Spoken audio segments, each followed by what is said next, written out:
What I'm going to do this evening is an experiment with a different kind of construction method I haven't tried before. I've got 45-degree aluminium strip here, and what I'm going to do is cut this into 4 and make a frame out of it, and then I'm going to try and braze the joints. Brazing is not a method I've used before. I've had one brief experiment last week which went reasonably well.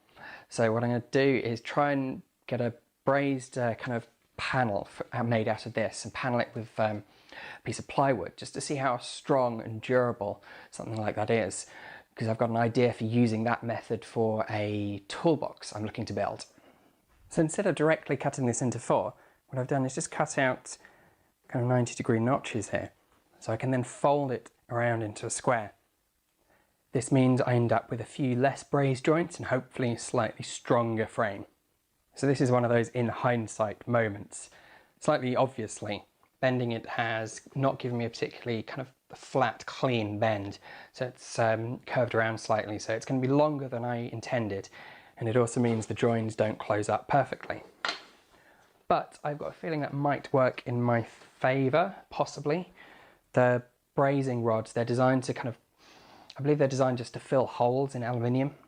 And so having a larger gap than just a butt joint may possibly make for a stronger joint, but we'll see. So what I have here is a scrap piece of wood. This gives me my roughly kind of 90-degree angle, and it also allows me to clamp and hold the bend while it gets brazed. So from what I understand, the technique to doing this is just to heat up the metal and then melt the solder onto the metal. So the solder shouldn't be exposed to the flame because it'll just melt too quickly.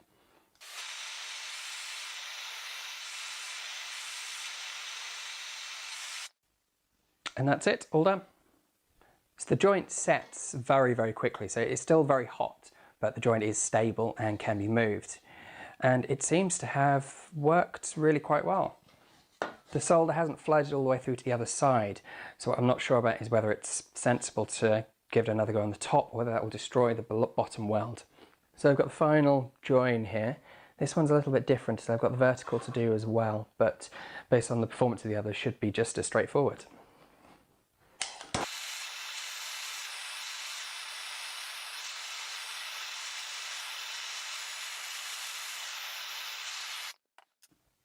I think that's it. All 4 joints. So I've cut down a scrap piece of 9mm plywood, and what I'm going to do is rivet it in. This should hold well enough within the wood and would look, I think, pretty good against the aluminium on the side.